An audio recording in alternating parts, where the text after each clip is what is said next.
Good morning everyone, and Thor.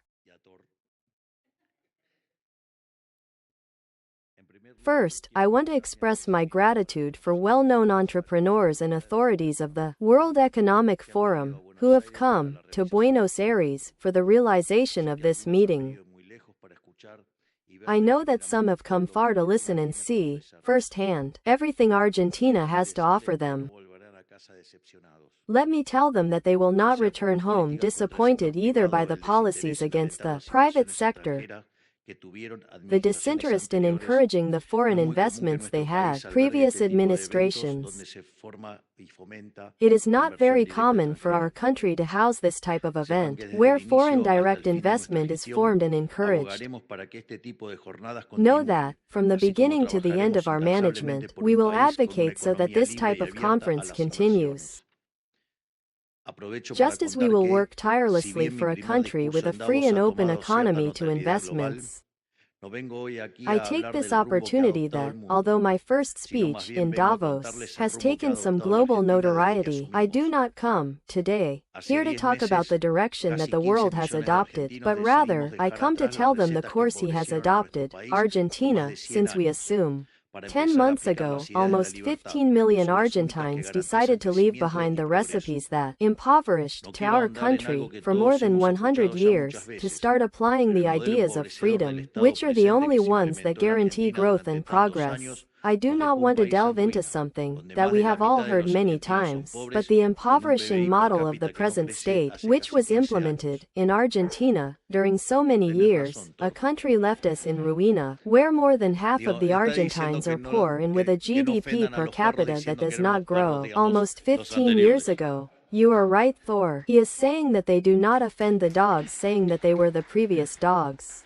When we assume the permanent deficit regime, unsustainable debt and unbridled emission, which had maintained all our predecessors, had been exhausted and we were on our way to hyperinflation. In addition, in the social dimension a caste system had been established that divided politicians and their friends from the rest of society, where a few privileged won at the expense of all Argentines. Imagine how bad things had to be for society to choose the first liberal libertarian president of history, something that, in normal conditions of pressure and temperature, does not happen without political party or governors or mayors. That is something which could not have happened if it were not for the absolute economic, material and moral failure of the caste model. But today, I do not come here to talk what others did, but what we are doing and we will continue to do. We assumed the government and decided to return to the basis. We are correcting the macroeconomic order, it costs what it costs, so that Argentines can live without inflation, for the first time, after decades, and we are returning to the state its primary function, which is the defense of life, freedom and ownership of individuals so that the private sector can generate wealth by itself.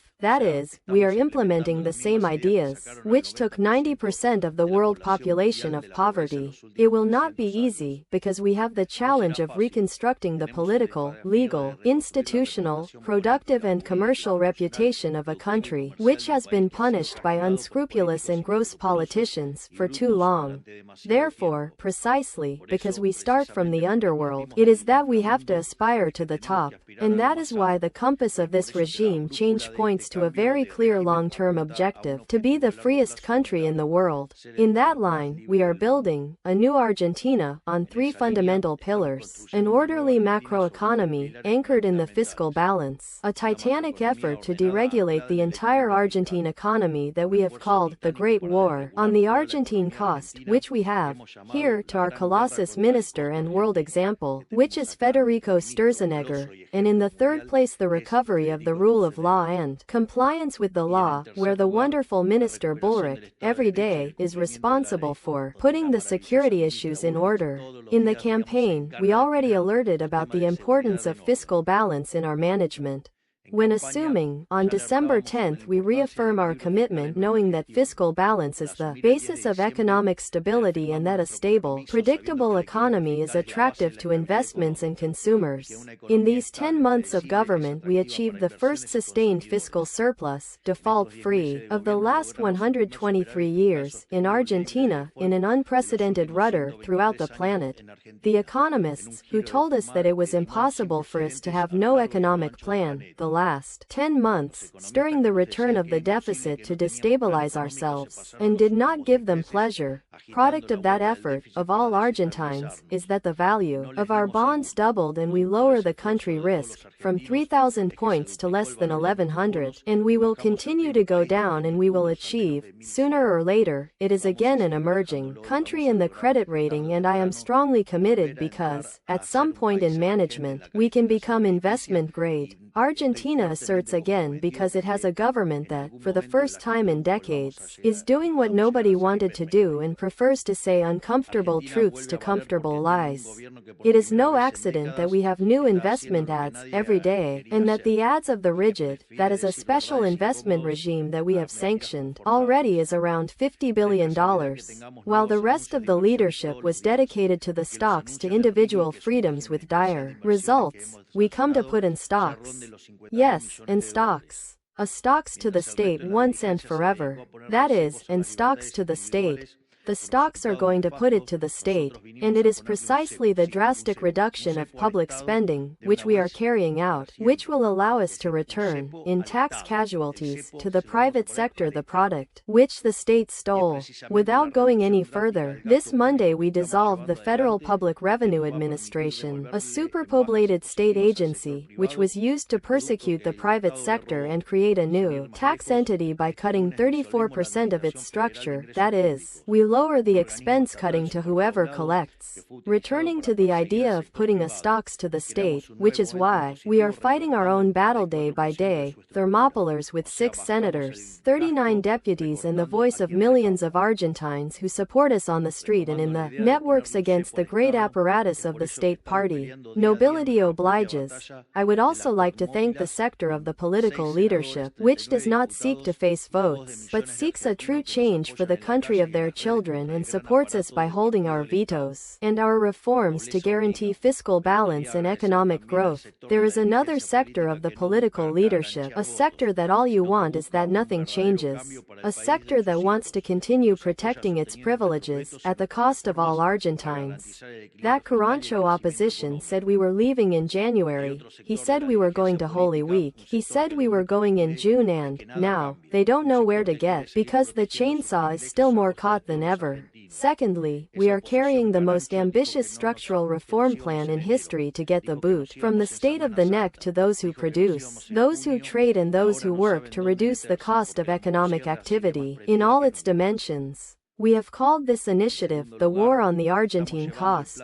Every day our deregulation ministry eliminates some work or deactivates a curro as if working in an anti-bombic squad. Making a quick count, we already eliminate bureaucratic obstacles for the import and production of steel, aluminum, construction materials, plastic, synthetic isolated. In addition, we simplify the export procedures, among which it is worth having reduced the delay of processing procedures from 30 days to 1. We eliminated all discretionary controls to import, among which was the nefarious SIRA system, which only existed as a mechanism of embezzlement to the state, and we still have hundreds of thousands of obstacles to disarm. We are also reducing the labor cost, making more people can enter the system and, thus, project personal growth, for the first time, in your life. In turn, we are lowering the tariff cost on which the disastrous import substitution system was mounted that, at the expense of benefiting a handful of privileged, punished the company as a whole with worse quality goods and services, at a higher price. The last of the 3 points I mentioned, and not for that reason, is that of the restoration of the rule of law in Argentina. I say restoration because, despite what the fetishists of democratic rituals say, the rule of law law did not exist in Argentina in decades. The rule of law is a conception which is based on the fundamental idea that all citizens have inalienable natural rights, among which is the right to life, freedom and property. Under that premise, the function of the rule of law, throughout history, has been to restrict the power of the monarch so that it cannot overwhelm the natural rights of men. I think it is not necessary to say that Argentina, and you know it better than many, for about 100 years, the state has violated those natural rights systematically, innumerable ways. Under the patina of democracy, the worst atrocities have been committed in our country because far from defending the rule of law, what has prevailed in Argentina is the reason for the state. That is, the needs of the state were above the natural rights of citizens. From the ruling of the Supreme Court of Justice, which endorsed asymmetric pacification in 2004 to the tax abuses of bank collections and withholdings made by the provinces, examples of violations of fundamental rights have been current currency throughout our history. Systematically, the right to life, freedom and property, both of Argentines and foreigners, who have decided to come to invest here. In short, if the political caste needed to violate rights for the system to be maintained, justice has endorsed it, under the doctrine that there is nothing more important than the survival of the state and that all the rights of citizens are subject to that. While advocating the famous welfare state, they did anything other than fight for the welfare of the state. We are the first government, in decades, in putting the rights of citizens above the needs of the state, and we are the first government, in decades too, which is withdrawing to the state of the private sphere from citizens to return to live in a state of full law. That is to defend institutions. That is to defend the republic. That is defending citizens. Returning to our management, our hypothesis was demonstrated and continues to check every day. In less than a year we already reached the lowest inflation of the last 4 years, with prices, in different sectors, that do not move months ago. That is, we have carried out the greatest adjustment in the history of humanity and we have not lost a social support apex. The retraction of the Treasury, during these months, has already returned 15 points of the GDP to the private sector in the form of savings.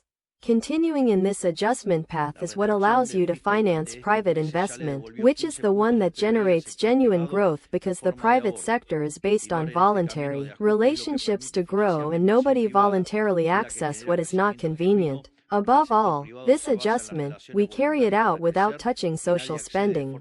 Moreover, we double in real terms the direct benefits such as universal assignment by son and the feed card, and we take away the power to the slave paqueteros because we understand that this is the human capital that will make a big one again of this nation.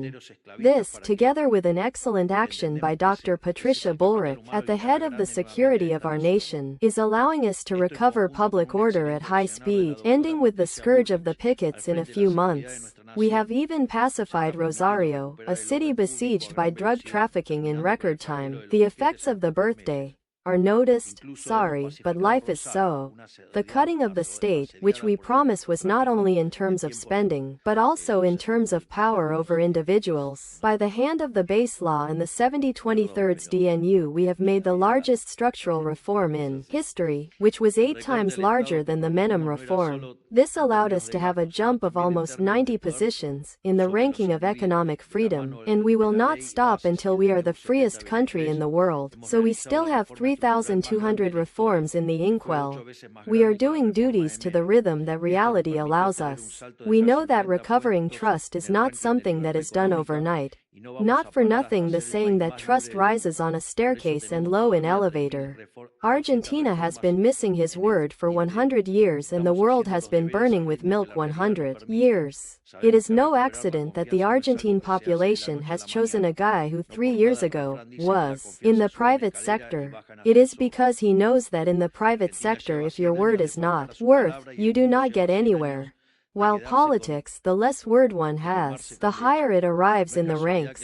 As I said, with the macro stability achieved, after decades in deregulatory and economic open efforts, carried out through the basis law and other instruments, we are generating a perfect storm in conditions for any investment. Let me stop in some sectors in particular. Argentina has a blessed ground with abundant and varied natural resources. Let's look at the energy sector. Vaca Muerta is an extraordinary source of resources, the second reserve of shale oil in the world. At least it can supply the Argentine demand for the next 150 years. Its development has managed to reverse our historic energy deficit of almost $7,000 million 10 years ago to a $4,000 million surplus the first semester of this year.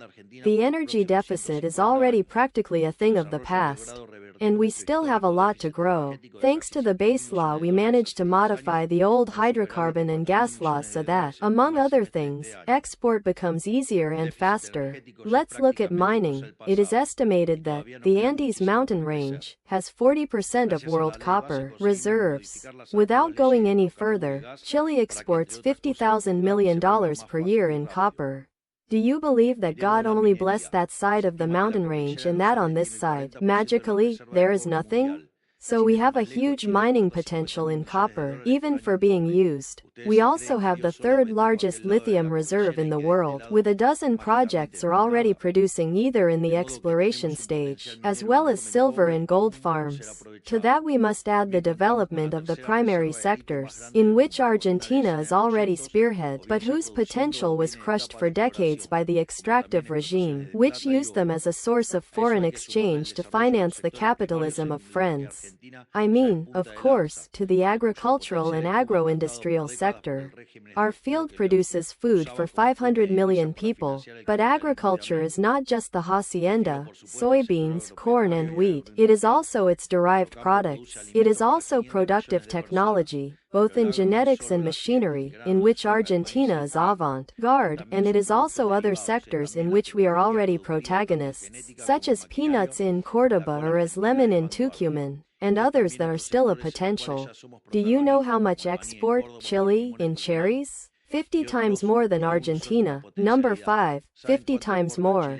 Do you know how much export Chile in salmon per year? $6,000 million.